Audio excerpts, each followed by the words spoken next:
Good afternoon, everybody. Welcome to TED Talks Ball.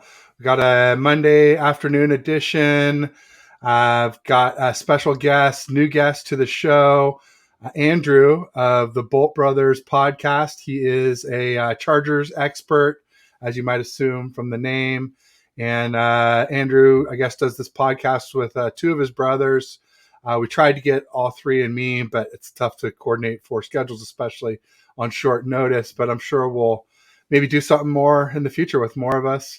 I can maybe bring some more Niner folks, whatever we want to do. But Andrew, thanks for joining today. And I guess we can find you at Bolt Brothers Podcast on Twitter and at Bolt Brothers Podcast on YouTube. But then you also do audio podcasts too. Where can we find those? Yeah, Spotify, any podcast affiliate you want to go to, Apple, Google, all the above. We're on pretty much everything. The one thing I will say is we do different content like on Instagram compared to YouTube. YouTube is more long format, like this. Instagram is a little bit more shorter format. So yeah, we like to stay out there and stay socially relevant in the football world. And so thanks for having me on. Hey, Andrew, my pleasure. Thanks for joining. Just excited to chop up some football here. And I guess, some of the hot news going on is, the new contract for Jalen Hurts. Yeah. He agreed to a 5-year, $255 million contract extension. That's $51 million a year.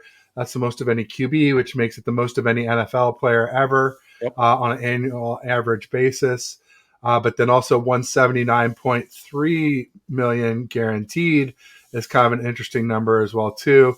Just love to get your thoughts on the deal in general and some of the specifics. Man, the guy, he's done it, man. He's a baller. He's done well. I mean, obviously, I think Justin Herbert's next. Actually, Brandon Staley actually just talked about it today. They had a non-mandatory workouts today at the facility in California, and so. He did present and talk to the media, and they talked quite a bit about Justin Herbert. And really, they said, yep, the contract conversation is ongoing. He said, but we want to keep it private because nothing's set in stone at this moment, and no decisions have been made one way or the other. So I would suspect, though, Justin Herbert's going to be right around the same type of contract, at least $50 million a year. Now, personally, I would like to see him just get a 5-year extension. Right now, that would be about $27 million. But who knows? You want to lock down a quarterback like Herbert, so we'll see what they end up doing, right? So I'm hopeful that Telesco makes a good deal for both parties, and he's going to be a Charger long term, right? He's not going anywhere. We're not letting him walk. I mean, that's a guy that we want in house, and he wants to stay in LA. So excited to see how that progresses. Nice, me too. Yeah, I think he should get somewhere in that neighborhood. Yep. The 5th-year option is interesting. We're looking at a few for in Ninerland. Bosa's is coming up at $17 million. And then the year after will be Ayuk's at $14 million. And also Kinlaw was the same draft in 2020. And that was and his will be like 11. I don't think we're going to pick up Kinlaw's due to the knee issues and the missed games. But the kind of the interesting thing is it's less annual average value for that year, but a lot of times the cap hit is higher on those 5th-year options. 100%. I mean, I know for both of those, we're looking at saving $6 or $8 million each if we can extend them, have them take a vet minimum that year, and then maybe 1/4 or 1/5 of their bonus counting that season, and the rest being prorated out as the cap goes up. Yeah, and the reason why I kind of bring up the whole 5th-year contract is we have a lot of money that's going to be Keenan Allen's $30 million next year, right? Mike Williams is like 20-some million next year, and Bosa I think is 28 million. I think Mac it's crazy. It's like those 4 players alone, it's just ridiculous how much money is going to be going out the door. So I think if we at least do the 5-year extension, the 5th-year extension, that would put us at least in a way we could kick the can down the road another year. I don't foresee that happening. I do think we're going to probably re-sign him anyways, but it's still something to discuss if they wanted to just kick the can down the road and have one more year with some of these veterans that we have right now, because I mean, look, I'll tell you this much right now. I mean, we're still licking our wounds from that playoff loss last season with the Jags, right? I mean, that was, boy, kicking the balls if I've ever had one as being a fan. But it is what it is, right? That's football. But at the end of the day, our team, if we could just stay healthy for a change, right? Which I think we were the number one and number two uh, leading teams in injuries last year in the NFL. If we could just stay healthy, sky's the limit for this team. But we were banged up all last season across the board. And I know that's a cop out, yada yada. I get it. You guys can give me heat in the chat about it as well too. Every team is banged up, but they're key injuries, right? Herbert had a rib injury week 2, and he dealt with that the entire season. That's a lot of work. So, at any rate, but money is an issue. I remember. Yeah, you're not get a lot of pushback from Niner fans because we've been the most injured team since Kyle took over. That's right. So we're used to making that. I'm going to say stating that fact instead of making that excuse, because always that depends on the perspective, right? If it's you saying it about your team, it's a fact. Yeah. And then if it's a hater or an opponent, they're going to say that you're making excuses. But I remember that the Chargers were really banged up when we played you guys, and it was one of the reasons why I was saying, "Hey guys, pump your brakes." Yes, the Chargers are one of the top teams in the NFL, but this team that we just played when San Diego showed up was not one of the top teams. You guys were missing both tackles. Yep. You guys were missing multiple defensive tackles, both offensive tackles, multiple defensive tackles, wide receivers 1, 2, and 3. Yep. So you just mentioned Keenan Allen, you mentioned Mike Williams, and then also what was the third guy's name? Josh Palmer. Palmer, was out too. There was more. There was way more than that too. I mean, those were just the big names. Well, Bosa was out too, right? Yeah, and that's the funny thing about these teams. We can both share injuries. We both share Bosa. So I guess you have to say Joey and I have to say Nick, because I'm definitely used to saying Bosa myself or Bosa. I guess I'm kind of copying Baldy there with the Bosa. Yeah, right.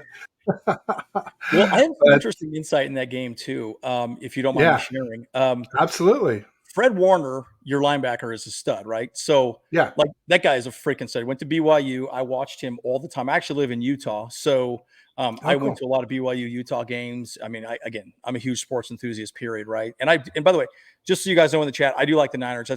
I've been to Levi Stadium a number of times. Great stadium, awesome internet there. It's a lot of fun. I used to work right down the road at a company called Centrify, so it was a cybersecurity company. So I know the area well. I've been to the stadium many times, and it's a lot of fun. I got a lot of friends that are Niner fans. Now, but going back to the game, Fred Warner said something really interesting.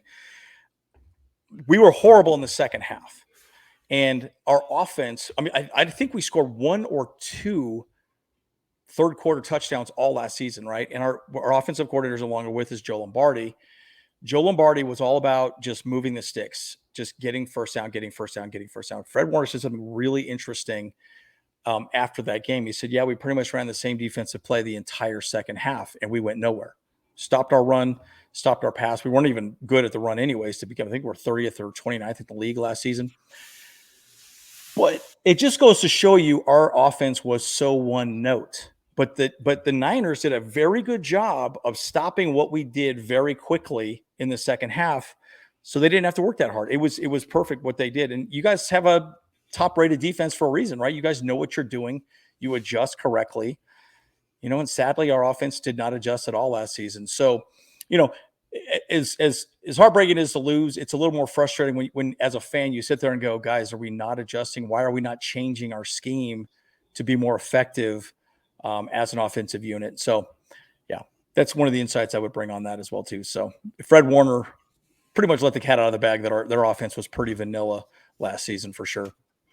I mean, it was and not only that, but then it was basically just Herbert and Eckler were your only 2 guys on offense. I mean, everybody else was out injured. So, I mean, hard to be too mad. I mean, I can see why you still would want to be creative, but when you don't have the horses, there's only so much you can do. Yeah, and for sure. His offense was really based around, again, moving the sticks, 5-yard outs, very quick timing patterns, right? Just to move the sticks, because really we don't have a lot of speed. We're not like Miami with Tyreek Hill or anybody like that could just go vertical. We just don't have that on the Chargers offense. And so for them, they thought, okay, let's just make it a possession game and catch the ball, move the sticks, catch the ball, move the stick. But when you don't have Williams and Allen or even Palmer out there to run a crisp route, it just doesn't work. And a lot of the people that were out there, first year rookies, they were not people that really knew how to run routes, crisply with Justin Herbert. And he was also hurt too at that time. So yeah, I mean, excuses, right? But at the end of the day, it was tough, right? It was a hard season, coulda, woulda, shoulda, but you guys had injuries as well too, right? At least, you got Brock Purdy, man. That guy's a stud. He's looking good. So yeah, we had a lot of injuries at quarterback. Obviously, Trey Lance broke his ankle week 2. Jimmy broke his foot week 13 against Miami, and then Purdy with the UCL and the NFC Championship game. Maybe that's a good segue to talk a little bit about them. Sure. Purdy. Yeah. Well, or you said you want to talk about Lance too, so let's talk about Lance a little bit. Yeah. Give me your thoughts. Yeah, so Trey Lance, I was never really fully on board with him. I thought he was okay, but it's hard, right? You see a guy in college, like perfect example. Let me give you a perfect example. North Dakota State. Well, we have a North Dakota State person on our team. We have Easton Stick. He was before Trey Lance, and we haven't seen much of him on the field because Justin Herbert has been healthy enough to play. So, but the reality is spring training. I've been to a number of spring training, spring games, and he's got talent, right? He knows what he's doing. He can move the pocket. He's got good legs. I think Trey Lance is very similar. Having said that, what I've always appreciated about the Niners is you guys have a very balanced offense, right? It's very simple. It's very easy to manage. And you don't have to be the flashiest quarterback to be successful in the Niners system. Kyle does a very good job of making it easy for a quarterback to look good. Now, just my opinion, you can agree or disagree with me on this. I think the system made Brock Purdy very successful last season. It wasn't necessarily just Brock Purdy. Yes, he had to still make the plays, he make the reads, all the above. But I still think that Kyle keeps it very simple and very easy for him to be successful. That's partially why I brought up the whole Joe Lombardi offense that we had last season. Herbert had to be perfect to win because they put everything on Herbert and the wide receivers. Whereas I think the Niners, they do a good job of spreading the ball evenly and making it easy for the team to play team football rather than making it so Herbert has to be accurate on every single pass. So that's just my take on it. I don't know. What are your thoughts on that? Agree or disagree with me on that? Yeah, I mean, well, as far as Trey Lance goes, I think, he doesn't have a lot of experience. He only had 17 games in college. Yep. And I think people trying to compare him to Purdy, it's a little difficult to make the comparison because when Purdy came in, the team was doing well. And only one of Lance's games was played when the team was doing well. Right. We really struggled to start 2021 and 2022. We started 3-5 and 3-4. And went on winning streaks after both of those starts. And, we haven't seen Lance with CMC, and he is just an absolute phenomenal difference maker. I mean, you can imagine what Eckler does for your team. Yeah. And I'm going to go ahead and say I think CMC is better than Eckler. So I agree. Yep. Pure running back. Yeah, pure running back and just an amazing catcher and he runs routes, runs a full route tree. So, and he even threw for a TD against the Rams. So, I mean, the guy, he's incredible. He's smart. He used to play QB. He knows where to sit to get open and be that perfect outlet for his quarterback. So, I mean, I still think that Purdy deserves a starting job if he's healthy. Yeah. I just don't think Purdy will be healthy week 1 because all these timelines we're seeing are based on pitchers. The only other quarterback who's ever had this internal brace and, repair surgery is Nick Mullins. And can you even say he's back now? Can you say he was back after 6 months? Nobody really knows what happened with him, what is happening with him. He hasn't had any real meaningful starts to look at. So, pitchers typically are back in 5, 6, 7 months. But it's a lot different standing on a mound than sitting in a pocket with 300-pound monsters trying to tear you limb from limb. Well said. So, well said. So, I mean, for me, I just hope Lance gets a chance to play early in the season because I want the best QB room possible rolling into the stretch run and the playoffs because, let's face it, Niners QBs have gotten injured at a very high rate under Kyle Shanahan. Yeah. We've only had one healthy season. So I want the best QB room we can have, and I think that means Lance playing to get more experience. I think Purdy can improve, but I don't think he's going to make any quantum leaps. I think we've seen most of what we're going to get from Purdy. As far as I think he can improve his timing with our weapons, throw with more anticipation, and I think he can learn to step up in the pocket a little better. But ultimately, he's always going to be 6'1.5". And I think if you said he had an average NFL arm, you might be overstating it.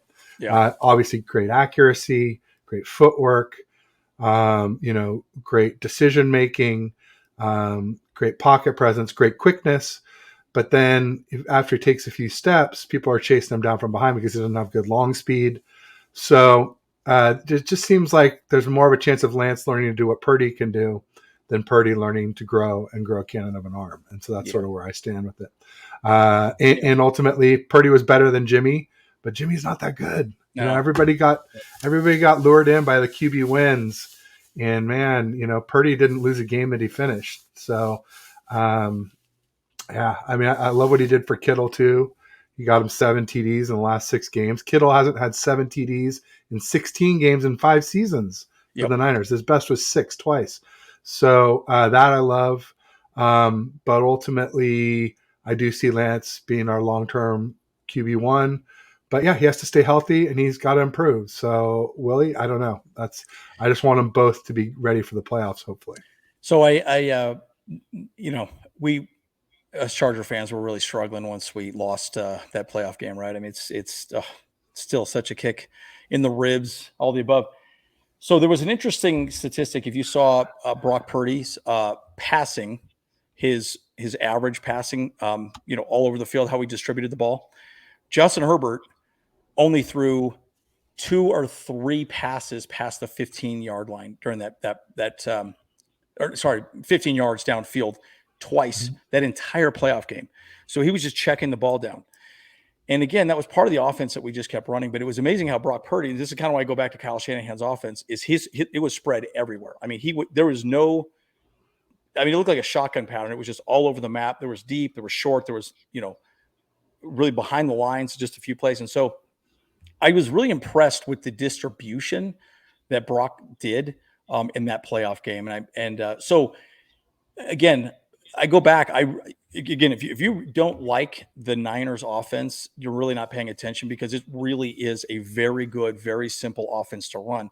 I mean, the Shanahan McVay tree is really what we've tried to pull from. I don't know if you guys know this, but we really wanted to try and pull some offensive coordinators, but then Kellen Moore became available, and we're like, oh, let's get Kellen. He's a stud from Dallas. So anyways, I'm very impressed with Brock. I'm really curious to see how he progresses moving forward. Who knows? He might even be trade bait, guys. Think about that for a second. You don't have a first or second round pick, correct? I don't know if you guys do. Right. Yeah. Or a third. Or a third. Okay, yeah. So and that was because of the trade to get McCaffrey, correct? And for Lance, yeah. This is the last year of Lance. And then 2nd, 3rd, and 4th went to McCaffrey, and then a 5th in 2024. So any trade rumors like getting him traded off, Purdy? They're talking about trading Lance is the one that people are talking about trading. Interesting. Okay. And they're saying a 2nd and a 4th. And I'm saying no way we're going to, for starters, I mean, we don't know when Purdy's going to be back. You're not going to rely on Sam Darnold. Right. And Darnold doesn't even know the system yet. So it's a complex system. It usually takes at least a year to master it. Sometimes, for sure. Sometimes 2. So, yeah. In that regard, you really have to tip the cap to Purdy. Coming in as a rookie, and when was he drafted? Wasn't he Mr. Irrelevant? Wasn't he the 7th round? He was, 252 or 255, whatever it was. Yeah, out of Iowa State. The difference is that Purdy had 48 games, and they were Division I, not Division I AA, 17 games like Trey Lance. So he was playing against better competition. 3 times as many games almost, just a few games shy of 3X. And yeah, he came in and he got it quickly. Like I said, he just makes those great decisions. He's everything you want between the ears, that's for sure. It's just he's in a small shell that doesn't have a real strong arm attached to it, unfortunately. So I had a really interesting... A lot like Breeze, maybe, but not even as strong as Breeze, I don't think. Yeah, Breeze was very accurate, right? Mm-hmm. So I travel a lot for work, and at least, well, obviously pre-COVID, I did. But I remember being on a plane next to a guy who was a quarterback coach. So he would watch quarterbacks, and then he would critique them on their footwork and all the above, right? So, and he couldn't tell me which quarterbacks he worked with, and I made a comment to him about size and what's the ideal frame in the NFL. And this is years ago. This is probably 8 years ago, if I remember correctly. Okay. And he goes, you know what? That doesn't matter in the NFL. I was like, what do you mean? He's like, yeah, it's nice if you're tall or you're big, but really the modern day NFL is all about timing patterns and getting the ball at this wide receiver or this running back at a very particular time, because everything is set to work on that time, right? 3-step drop, 4-step drop, 5-step, 7-step drops, right? And or RPOs, right? You're not doing a lot of RPOs unless you're Lamar Jackson, right? But my point is, he's basically, his thought was footwork and accuracy was more important than anything else. That was it. And then you look at someone like a Tom Brady, and he used Tom Brady as an example. He's like, Tom Brady's a great example. He's not the biggest frame, but he gets the ball out fast and it's accurate. And that's all he needed to do to be successful. And I really think that's what Brock Purdy did last season for you folks, right? And again, I think Kyle Shanahan made it very simple for him to be successful. So I think that's pretty cool. So anyways, I was always impressed. And again, I watch every game I possibly can. I'm a big nerd about it. I love it. Again, I have my favorite team. Y'all know it's the Chargers. But I'll tell you what, I was always impressed with the way the Niners played football. I mean, I've been to the stadium a number of times, been to a few games. So, I'm a fan of the distance for sure. So. Love it. I just want to real quickly call out Randy Daytona in the audience saying, Ted and Andrew, ahoy, hoy. Thanks for joining, Randy. And I don't know if you're much of an NBA fan at all, Andrew, but Randy and I have a little rivalry going. We're Niner fans, but I'm a Warriors fan, and he is a Kings fan. So we're going to be going toe-to-toe tonight over that. But do you much of an NBA guy or no? So I was a Kings fan way back in the day. So I lived in Sacramento for quite some time. So yeah, Randy, you and I, let's chat some more. Light the beam, fear the roar. Nah, here, wait a sec. He said fear the roar. No, Randy, I didn't correct you on the timeline, but it's feel the roar. That's the fear. So it's FEEL, not fear the roar. So unless that's voice to text and and you're saying it incorrectly. See, but I was a Weber Bibby. Weber was great. That's when I was. Weber broke my heart as a Dubs fan. We drafted him, and then he bailed on us. Yep, that was a bummer. Weber and there's somebody else too. Well, obviously, like the choker who choked PJ Carlissimo. Latrell Sprewell. Oh, Sprewell, yes, Sprewell for sure. Real lovely character. And Randy says, "I know, I do my own thing." Okay, all right. Just wanted to make sure. So I never like to pass along bad information. So I said he liked Jason Williams. Yeah, Williams. Yeah, White Chocolate. That was his name, right? I think it was White Chocolate. Is what they called him. Mm-hmm. Yeah. It's good stuff. Well, good luck to your Kings. It's just too bad they had to play the Warriors in the first round. I had said before it started, Dubs in 5 or 6 if Wiggs was rusty. He was rusty. They won game 1. I don't think they'll win a game again tonight. Anyway, I think Warriors will win this one, and I think they'll close it out in 6. But we'll see. It'll be interesting. The Kings are a real good team. Yeah. And they had some people that didn't play to their best. I wouldn't say either team played to their best in the last game. So we'll see what happens. As far as did the Chargers have a lot of defections this last offseason? I'm trying to remember. Well, you guys re-signed Khalil Mack, right? Was the big one. Yeah, today we just re-signed Jalen Guyton. He was our speedster. He blew his, again, going back to injuries. J.C. Jackson's back. Yeah. Well, he also blew out his patellar tendon. It was bad. Ooh, that's terrible. That's a hard one to come back from. Yeah. Honestly, I think that's worse than ACL or Achilles. Patellar tendon is below the kneecap, and quad tendon above. Those are the two killers in my book. The worst injuries you can get as an NFL athlete, especially if you're crouched down playing as a lineman. But 100%. Any position, it can be really bad. Yeah, so we just re-signed Guyton for an undisclosed amount. But the good thing about Guyton is he's kind of our speedster. He's the guy. If you recall, Herbert threw a 65-yard bomb to Jalen Guyton against the Giants at SoFi Stadium, and that was to Guyton. So Guyton's kind of the vertical threat that we have currently on our team. Again, I think in the draft, I don't want to go too ahead of ourselves, but I do think we're probably going to be going after a wide receiver in the draft as well because we need some more speed to open up some of the vertical threads that I think really Kellen Moore wants to run this season. So, again, we'll see. We've done a lot of mock drafts on our channel, so there's a lot of ways we can go in this draft. We'll leave it at that. Well, what are your big needs, do you think? So for me, okay, so I kind of alluded to it earlier, and what we talked about was Allen, Williams, Mac, Bosa. That's wide receivers, and that's edge. To me, those guys are getting too expensive moving forward. So we need to find some players to backfill them because I think Bosa's probably gone next season. I think Allen or Williams is probably gone next season. I just don't know that they could, afford them, when we got Herbert's contract coming up. So the mock draft we just did, we picked Zay Flowers, first round wide receiver from Boston College. Yeah, love that guy. He's like the number one receiver in the draft, arguably, right? Yeah. I mean, you never know what people prefer, but he seems like the consensus. Yeah. WR1. Well, and again, like, was it Quentin Johnson? There's a few other ones. Who's the guy from TCU? No, that's Quentin Johnson, isn't it? Yeah. So it's Quentin Johnson. I always get him and the guy from USC confused. Either way, both of those guys are very similar to like Williams and Allen. So the reason why we wanted Zay Flowers has more vertical threat. And we need speed, right? We need to start, having the ability to start spreading out those safeties a little bit and opening up, the middle of the field a little bit more. But secondarily, we also drafted Darnell Washington from Georgia as a tight end.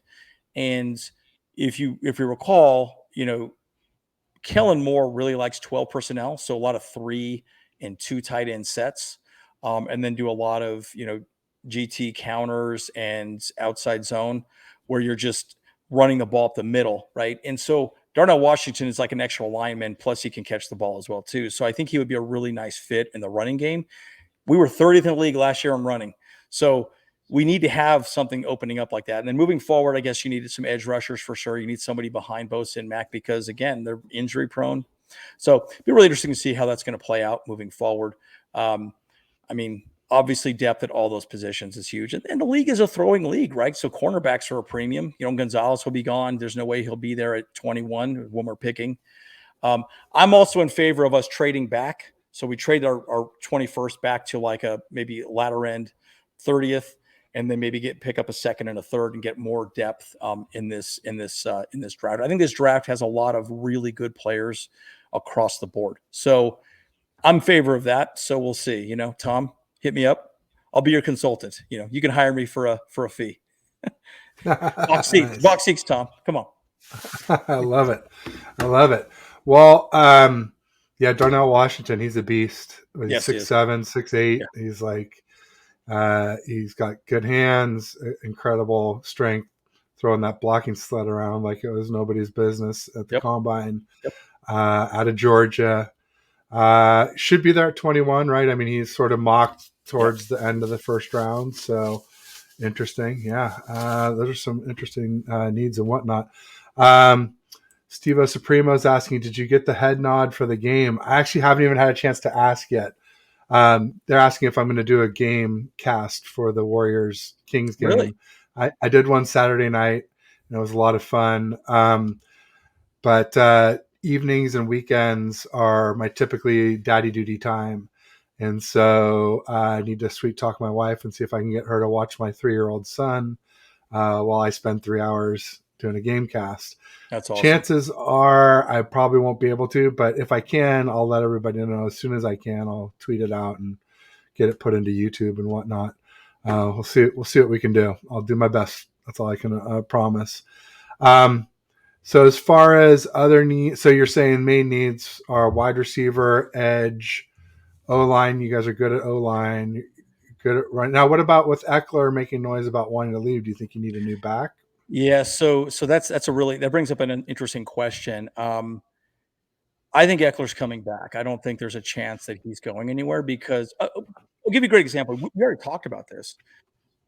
So Eckler scored 20 touchdowns this last season, another 20 the season before. I mean, the guy has been prolific. But the argument has also been that was really part of the offense that was ran with Joe Lombardi. Joe Lombardi and really Justin Herbert checked down to Eckler a lot. I don't foresee that happening again with this offense that we're going to see from Kellen Moore. So a lot of people want Bijan Robinson, right? I do not. He's not going to be there. He won't be there at 21. Yeah, that's exactly right. So. He won't. So, but there's a lot of people talking about Zach Charbonnet. There's even guys. What's that guy from Tulane? I think his name is Spears. He's a pretty small. Tajay Sharp or Spears. Yeah, is it Sharp? Spears, one or the other. Tajay. Yeah. But the argument is, look, we already got Isaiah Spiller. We picked in the 3rd round last season. He didn't get any field time last season. But if we were to trade Eckler away, I mean, let's just hypothetically say that it could even happen on draft day. I mean, maybe it's a draft day situation where, okay, cool, I didn't get the guy I wanted. Eckler's still available. They're going to call the Chargers up. Hey man, we'll give you a 2nd and 3rd for him, or a 2nd this year and a 3rd next year. Let's get a deal done. And that would be nice. I don't want to see Eckler go. But he's 28, right? At that age, he wants a multi-year deal. He wants a 3 or 4 year deal, $12 million a year, which, sorry, in the league, that does not happen for running backs. You're not getting paid that anymore. I think he's going to get slotted to pay $7 million this season. Much as we love the guy. I mean, look at what the Chiefs did last season. They got that homie out of the 7th round, Pacheco. Isaiah Pacheco. And so it's like, okay, why do we need to pay a run? I mean, again, that's part of why it's so interesting. It's interesting to me also because you guys gave up a lot to get McCaffrey, but where McCaffrey's different is McCaffrey is also younger than Eckler, and he's a more complete back. Exactly. Yeah. That's huge. So that's where the conversation with Eckler is very different than McCaffrey. So anyways, I could talk about that forever, but I think he'll still be a Charger, but you never know. Draft day, once teams get their drafts in, something could happen the day, maybe the week after. I think that's what a lot of people are wanting to see first, and then they're going to be setting their rosters for spring. So that's my take on it. Nice. I like it. Yeah, I just want to get your real unvarnished takes, see what you're thinking. Yeah. What are you thinking? I mean, just to let you know what the Niners are in need of, we're looking for a right tackle. Yep. Because we lost McGlinchey. At least I hope we are. People say McKivitz, but we just signed him to 2 years, $4.5 million. I'm like, that does not scream starter to me. Yeah. Some other folks are talking about moving Burford out from guard to tackle, right guard to right tackle, because he played that at UTSA. Thing there is he wasn't even really a full-time right guard. He split time with Brunskill, who's now a Titan. So that's a little dicey. I really hope we move up and draft a right tackle if there's one available mid to late 2nd round, I think would be what we would do. Maybe even pull up a draft pick from next year, because if you add up everything we have this season, it only gets us to like 53, and we need quite a few picks still in this draft. What lineman did you guys lose? Got signed to another team. I'm drawing a blank on it all of a sudden. McGlinchey? Yeah. Was it McGlinchey? Okay. Yeah. Where did right he go? Tackle. Yeah. Denver, $17.5 million. Well, that's right. Yeah, he got a big deal. Yeah. He's good. He's a good tackle. He's probably worth 13 or 14, but not 17.5. Yeah. Denver's throwing around that Walmart money, man. I tell you what, they just got money left and right. They don't even care, man. The amount of money they're paying for Sean Payton over there, just ridiculous to me. It's nuts. And the picks. Yes. It's crazy. Yeah. It's like, after this, give up all those picks and players for us. Yes. Yeah, it's going to be interesting. And then, I know what we can talk about a little bit. Hold on, let's see here. Randy, 49 reminded, this is Bashar. He's a podcaster, saying Spree for thee. I'm talking about Spreewell. And then Randy is saying Lion Kings, Roar. I think that's the Roar. And then Bashar saying go Dubs. They're going back and forth in their Bash attack. That's Bashar, so we call him Bash. Yeah. I was going to say, I know something we can talk about for the AFC West. Yeah. The newest AFC West quarterback, James Richard Garoppolo. Yeah. by Yeah, way of the Niners. I So think tell it's, me how scared you are of Jimmy G on the Raiders. you know, I think Jimmy G, he kind of reminds me of Alex Smith, right? Alex Smith, when he was at the Niners, he was a good game manager. That's just what he was, right? There's nothing flashy about him, but he doesn't typically turn the ball over, at least if I remember correctly. So interestingly, on Sunday, we actually did an actual mock draft with one of the Raiders podcasters, Captain Jack Rackham, interesting guy. He wanted to get a quarterback. I think he picked up Hooker, I believe, out of Tennessee. Tennessee. Yeah. Mm-hmm. Which I was a little surprised. I mean, he keeps moving up people's draft boards. I don't really see why. I really feel like they ran a kitschy offense. I don't know that he really can translate a whole lot. Of course, I think in the Niners, man, their head coach hasn't done great. Josh McDaniels hasn't been good when it was at Denver, right? So I think he's still an unproven head coach in the league, right? And so to answer your question, let me land my plane. I don't think he'll be that great. I think he's okay, but I think he's kind of a nothing burger, right? I do think that he probably will start. I do believe, though, the Niners will pick up a quarterback, and there'll be some sort of The Raiders, you mean? Yeah. oh, sorry, the Raiders. Sorry, Raiders. They will pick All up a right. quarterback, and there'll be some sort of quarterback controversy going into this. Absolutely. Well, So that's all Jimmy G's good for, yeah, honestly, is to be a bridge quarterback. I predicted he would go to the Raiders just because they have such a great weapons group there, yeah, or at least they had before they let Waller go, yeah. I know, or right? I know, which shipped is him off crazy. to the Giants. Um, Well, and but then I just figured Josh McDaniels knows him as well too, right? So he knows what he's getting exactly. with him. It's like Josh McDaniels is no Kyle Shanahan, but Right? with Jimmy G, he might be pretty comparable, knowing his tendencies and knowing how to help him be his best. But yeah, I mean, the thing is, people are like, "Oh, Jimmy's going to take him to the playoffs." I'm like, not if he doesn't play D, because No, that Raiders defense is putrid, it's pretty bad. and Josh Jacobs is incredible. Devontae Adams is incredible. Renfro is solid. I thought Waller was one of the better receiving tight ends, but now Waller's gone, and I don't know what the state of their O line is, but I don't think it's too Not good. good. Not good. Yeah, Yeah, he and Jimmy's pretty much a statue these days, yeah, so I don't think you have much to worry about. I'll just say that. yeah. If I were to rank, well, actually, why don't I ask you? If we rank the AFC West, we got the Chiefs, obviously, Chiefs, but then yeah, where would you put the Chargers, Chargers, and then Chargers 2, okay, Denver 3, Denver, okay, yeah, and then Raiders and 4. Raiders 4. Absolutely, yeah, Yeah, no doubt in yeah. my mind. I think that's the consensus, right? I think the Chargers are very close. Again, the injuries have really hurt us these last 2 seasons. But it's such a cop out conversation. And to answer, oh, here we go. Will Jimmy have a winning record year one, guys? I'd say the answer is no. Yeah, Um, to me too. yeah, and it's not that he's not. I don't. Josh McDaniels is not a head coach, in my opinion. I think this is his second chance. Yeah. Mm-hmm. I don't think he's got the leadership qualities right now. Again, a lot of people give Brandon Staley a hard time for going forward on fourth and Staley, right? We talk about that a lot, right? Fourth and Staley, fourth and Right, Staley. yeah. But he has a plan, right? And I feel like Josh McDaniels is just kind of all over the map. I don't see, he did good underneath Bill Belichick, but I don't think he's going to do well as a head coach in the Raiders. I actually, my prediction, he's probably going to get let go this season. They're going to have a bad winning season. And I think Sean Payton will do well in Denver. Of course, I think Russ is on his downward slope of his career as well, too. I don't think there's much left in the gas tank for him. Plus, he's become such a diva with this whole Ciara thing, right? Yeah. All these this and whatever. So And he that's was always cheesy as hell to begin with that yes, players exactly. didn't Yeah. like. Yeah. The one thing I will say, though, is it sounds like he had a meniscus cleanup or Yes. something like that, Yep. which may have been slowing him down a little. So maybe a little bit of his downward. I'm not saying he's not on the downward spiral, because I do agree with that statement. It just might not be quite as bad as it's looked over the last year and a Right. half, 2 years.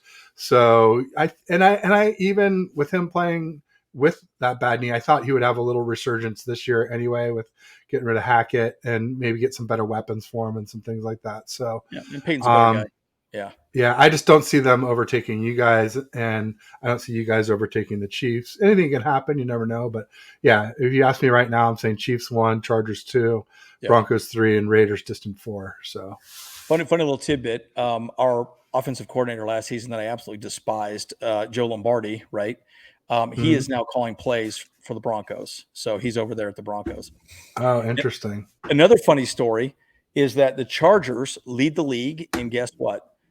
Players leaving the Chargers and going to our AFC rival teams. No joke. We lead the league by like a long shot of any other team. I mean, So I remember yeah, Melvin Gordon, right? yep, The running back who went to yep. the Broncos. What are some other examples? DeAndre Carter, he just went to the Raiders. Interesting. Harriman went to the Raiders. I mean, the Raiders are like all our older players from the Chargers. It's nuts. So, The linebacker, right? yep, Denzel Perriman. Harriman, Okay. yeah. Well, obviously we had this other guy Tillman. I always called him Speed Bump. He was a defensive tackle. He was just horrible. He was more of a pass rusher, but he wasn't good at Tillman or Tillery?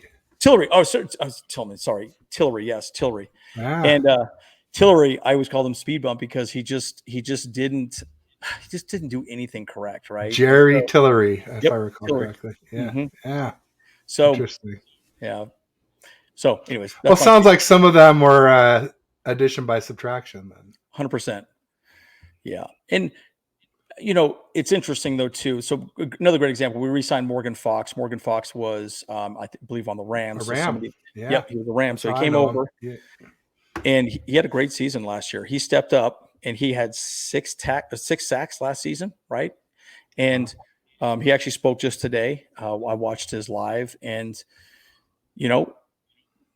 if there's production, then they're going to get a contract. And I think that's the problem with Tillery and some of these other players that have been gone is people went away. Another great example is Drew Tranquil, our middle linebacker, went to the Chiefs He's for good. 1 year. Yeah, he was very good. Yeah. But we signed Eric Kendricks from the Vikings. He's And very good too. he's very good, right? And I so remember he picked off Jimmy in the divisional round in yeah, 2019. yeah, And then Jimmy threw it to him 2 more times yeah, and he dropped them both. And Kyle said, "That's it. We only ran it 4 times or passed it 4 times in the whole second half and only 8 times in the NFC Championship game the next week. 12 yep. passes in the 6 quarters leading up to that Super Bowl that we made in 2019. That's crazy. Yep. Kendrick's damn good player. Didn't you guys also get, speaking of the Rams and defensive lineman, I think he's an interior guy too, Sebastian Joseph Day? Didn't he end up on the Chargers? Yeah. And when you said Bash here, I was like, oh, SJD, as we call him, Sebastian Joseph Day. But he goes by Bash as well too. He's a stud. Oh, cool. Yeah, that guy's a stud. And I remember the Rams telling me, "Oh, we're not going to miss them. We're not going to miss them." I'm like, "All right, we'll see." well, and Brandon Staley runs a very different defense. It's very similar to what the Vikings run, more of a kind of a hybrid man zone. Okay. Somewhat similar to what the Niners run as well too, but they always run cover 2. You always 2 high safeties. We have Derwin James. The argument is that you kind of want What a Derwin James. stud he is. Oh my God, he's a freak of nature. I kind of want to see him start doing more edge rushing, especially if one of our edge rushers start going down. I'd like to see, because we run very light boxes. We usually only run 5 men in the box. Typical NFL defenses run 6 men in the box to stop the running back.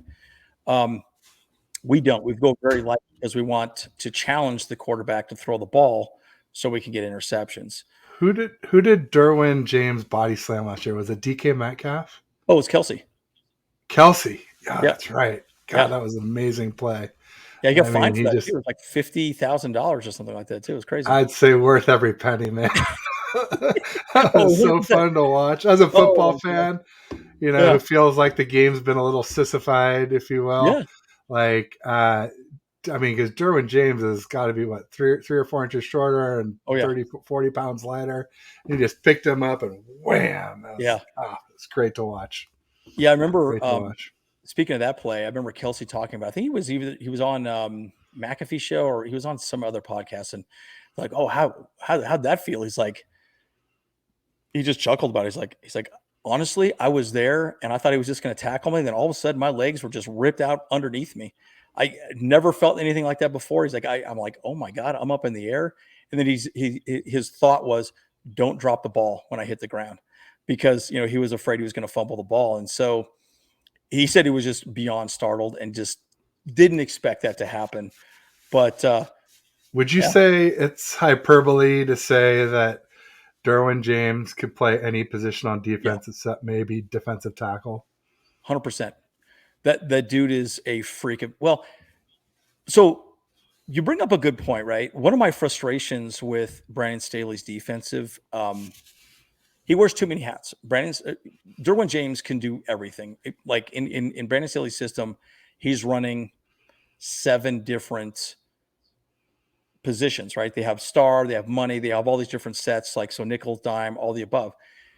My frustration is he's doing too much on the field, and sometimes he's out of position in certain ways. Luckily, he's athletic enough to recover, right?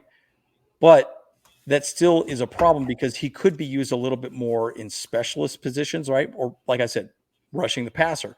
Like his rushing the passer rating is freaking ridiculous. It's like 75% of the time he at least gets a pressure on the quarterback. Yeah, that's So why I you do said well. DT is the only position he couldn't play because defensive end, I think he could easily play. Easy. And he's just so fast he can get around those, big boys on the line, right? And so Yeah. um we'll see what happens. We have a new defensive coordinator. Ainsley was promoted. He's the new defensive coordinator. I'm kind of hoping they make some changes and do a few things differently this next season. But we'll see. I think the concern is with Brandon Staley's core defense is that the 2 safeties are basically the shell on top, right? They're the last line of defense for the deep pass. So he knows Derwin James is that good. He can get a pick that way. But I think if we have another safety that can really cover the top and Derwin can just rush in, man, I just feel like there's just so much value with him. There's some good safeties in this draft. That's right. You guys lost the other safety, didn't you? Yeah, he retired. Nas Yeah. Adderley. Yeah. Yeah. Really. And he was good too. I He mean, was good. obviously not like Derwin, but no one's like, I mean, Derwin's arguably the best. I mean, Yeah. I think pretty easily, arguably the best. What about, you guys couldn't afford Buddha because he's not in the NFC. You're not in the NFC. So the Cards, I'm sure, would love to trade him to you guys more than, say, like, obviously someone in the NFC West or in the NFC in general. So the guy they're trying to target, there have been rumors about this, and I think it's going to happen after the draft. I was actually hoping it would happen sooner than that, but it's John Johnson III. So he's a free agent from the Browns by way of the Rams. 100%. That's how I know him. Of course, anybody in NFC West, you know, I probably know him. Yep. So John Johnson, and Brandon Staley know each other, so that the conversation was, hey, why don't we go out for this guy? And again, with the Austin Eckler situation, Justin Herbert, I think that's partially where the conversation is getting a little weird. Again, I do think what's going to probably happen in this draft. I mean, there's a few people in the draft I really like. I like that guy from Bama. Oh my God, what am I drawing? Jamie Robinson, is that his name? Yeah, is it Robinson? Yeah, the safety from Bama. I know there's a Jamie Robinson. Honestly, I'm not sure if it's Bama, but okay.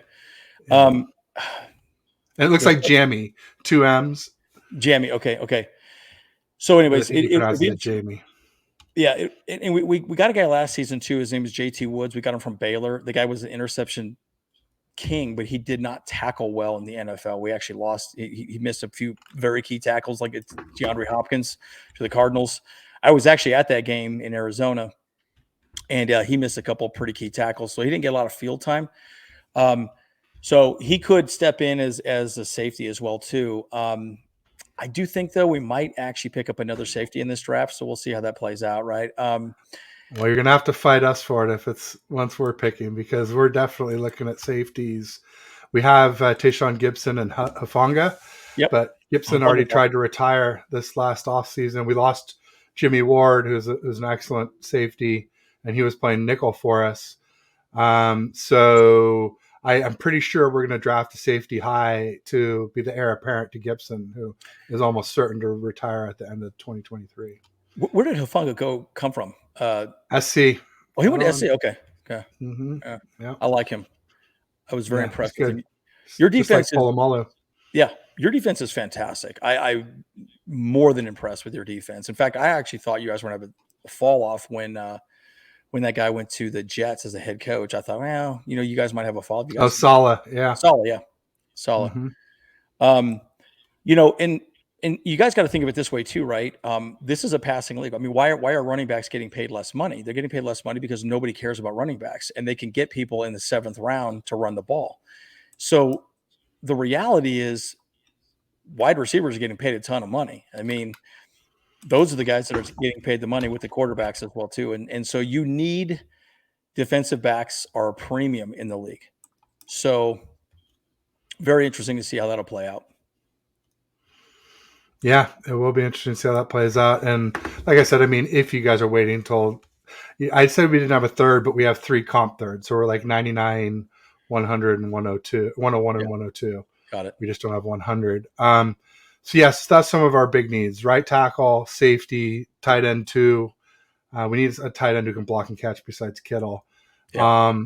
Maybe a defensive end and maybe a corner, and then possibly a kicker. We signed Zane Gonzalez, but we didn't sign him. I said sign because it was almost like we signed him. We traded for Zane Gonzalez, Okay. but we did a pick swap in the 7th round of the 2025 draft. So it's about as little of draft compensation as you could possibly give up in a trade.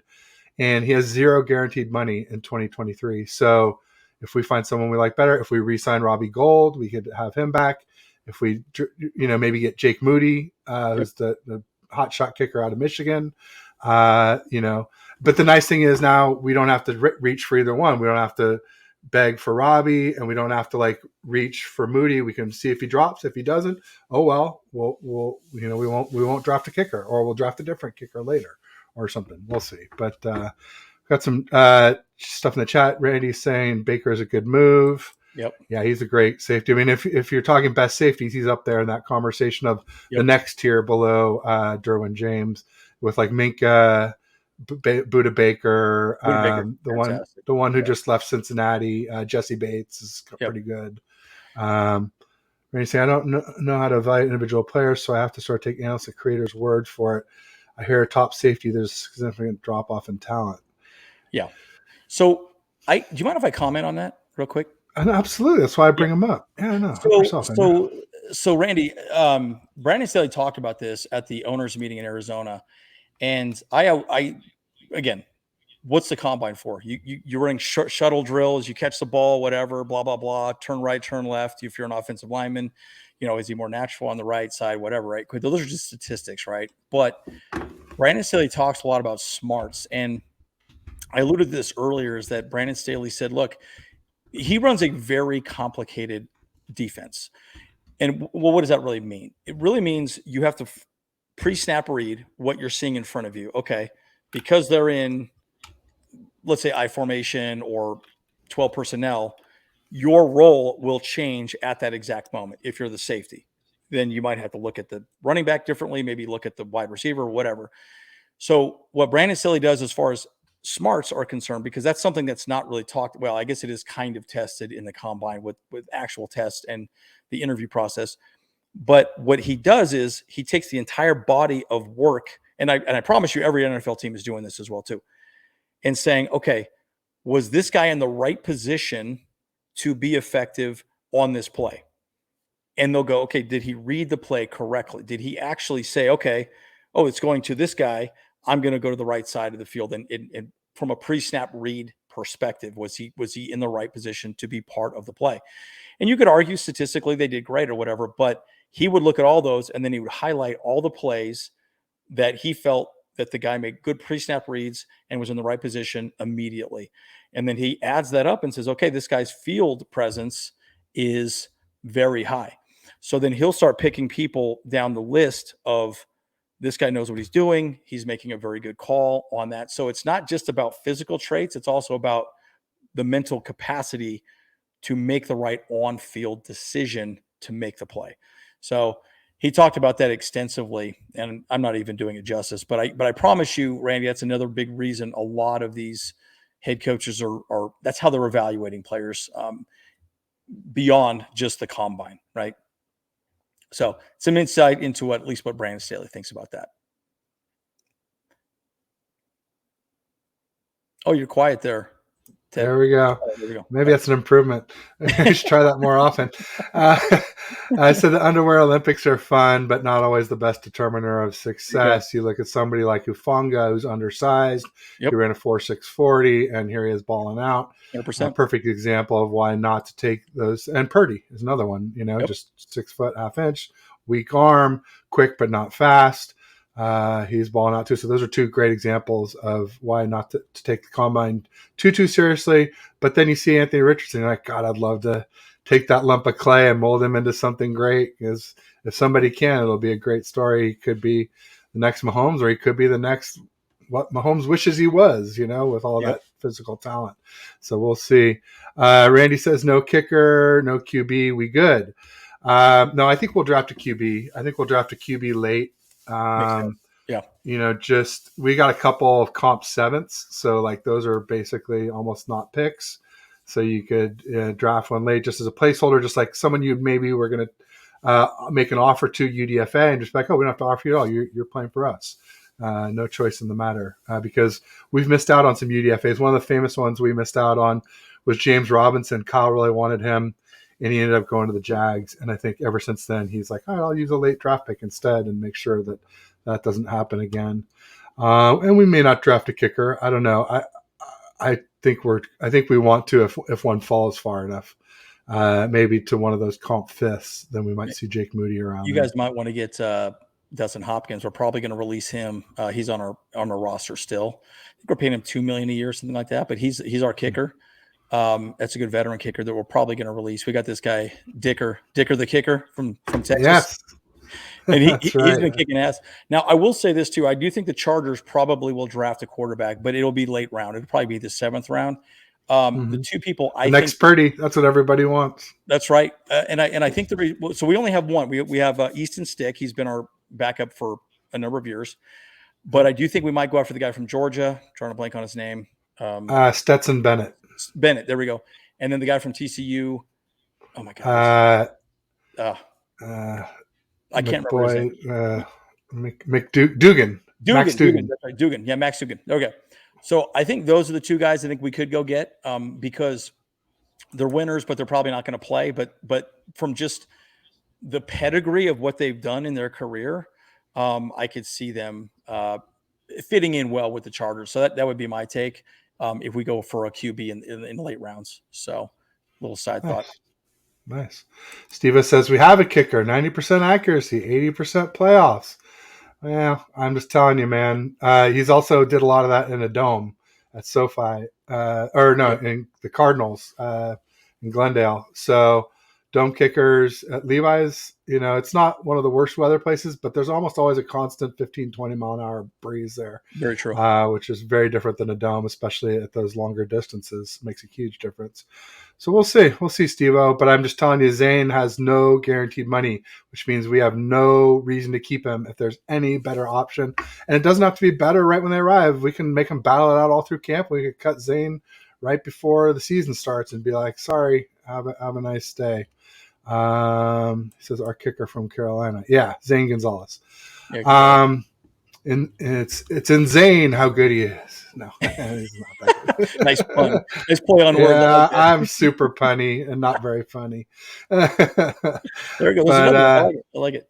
Yeah, but we're coming up on an hour here, and that's when my childcare likes to try and get on to the rest of their day. Sure. We can always go a little further, but it seems like we're kind of at a stopping point anyway here. We kind of got through a lot of stuff we wanted to talk about. I mean, did you have any predictions for NFC West as far as how you see stacking up against Seattle, the Rams, and the Cards this season? Okay, so I think you guys are going to win it, no problem. Cards are a joke. Kyler Murray is an absolute cancer. I think that guy is just a clown. I have zero respect for that guy. He's a bad locker room guy. I don't think he thinks he's the best guy on the field. He's not good. They should not even have let. Oh my God, what's the head coach's name? He's out. Oh my God, Cliffy Kingsbury. I like that guy. Now he came from college, but I think he was fantastic. I actually loved him. Secondarily, the Rams are imploding. They gave up the farm to go to the playoffs and win the Super Bowl. They are in rebuild mode, and it's very difficult. I think it's the Seacocks. I always call them the Seacocks. I have a buddy of mine who's a big. Actually, I'll tell you a funny It's story. better than another C word. See you next Tuesday that some people call them. So, well, so I became a Charger fan. My grandpa took me to a game in San Diego. That's where I grew up. All the Bolt Bros, guys, we are real brothers. We are real brothers. We lived in San Diego. My grandpa took me to a game when I was 10 years old. Charger Seacocks. We came back and won. I was hooked ever since, and so that's what made me a Charger fan. Now, I think Pete Carroll is fantastic, and what he did with Geno Smith is amazing. By the way, has he been re-signed yet at this point? Yeah, he got 35 mil. Okay, for a couple years or 3 years, something like that. It was like Jimmy got the least, Geno was next, and then the guy from Derek Carr got the next. From it was like high 30s, 37.5 maybe, with New Orleans, and then Daniel Jones shockingly got 40 mil. Yeah, I guess just because he's young, he still has potential. Those other guys have all pretty much you know what you got. So the way I would say it is, I would say, okay, Niners first. You're going to win the division. I do not think the Seahawks are going to come back. And I mean, of course, they did well in the draft. They got a bunch of picks, obviously, from Denver. So yeah, you never know how those four in the first 55. It's crazy, right? Yeah, so that could, but I think it'll be Niners, Seahawks, and then the other bottom feeders will fight it out. Yeah. I think probably Cardinals will. They're just so bad. I don't see them doing well. As far as a Charger prediction, man, 11 wins this season. That's what I think. So you're saying over? Steelers saying 9.5 over. Yeah, I think so. Yeah. And let me tell you why. I like that. So it's very difficult to win in the NFL. We all know that. Yeah, even bottom basement teams. I'm dogging on the Cardinals and all these teams right here. But here's the thing: the Chargers last season, I think the biggest problem we had was we were underutilizing Justin Herbert. Kellen Moore is a sleeper pick, man. That guy is an absolute stud of an offensive coordinator. He understands matchups, and we're just. if he could do it with Dak, think what he could do with Justin Herbert, right? 100%. Come on. I've said that to so many people, like, oh, he's okay. I'm like, look, and think about this too. Not only with Dak was out for 5 games, and the backup who they literally signed. Oh yeah, Cooper Rush. Cooper Rush. He was 4-1. So okay. So my point is, honestly, I wanted to say 12, but 11 is more realistic in my opinion, especially when you got the Chiefs. And I think defensively we'll be okay. We just need to score. We need to light the scoreboard. So that's my prediction. Perfect. Awesome. Well, I do need to get rolling here. Yeah. I hear the natives are getting restless out there. I don't want to have them come knock on the door. But Andrew, it's a real pleasure. Everybody go follow the Bolt Bros podcast on Twitter, on YouTube, on any of the major podcast formats out there. Apple. Go ahead and tell me the rest. Apple. Spotify. Everything. Yeah, we're in all the social medias that are out there. Anything podcast related, we are all over it. So awesome. And then you're welcome to come back anytime, Andrew. It's been a real pleasure. Maybe after the draft, maybe closer to the season, we'll figure something out. But I'll just say peace and go Niners. If you want to do go Bolts, or what does the Charger? Bolt up, Bolt Bros. Bolts. That's right. Bolt Bros, all that good stuff. All right, thanks everybody who joined. Be sure you like and subscribe. Cheers, everybody. Bye-bye. Thank you.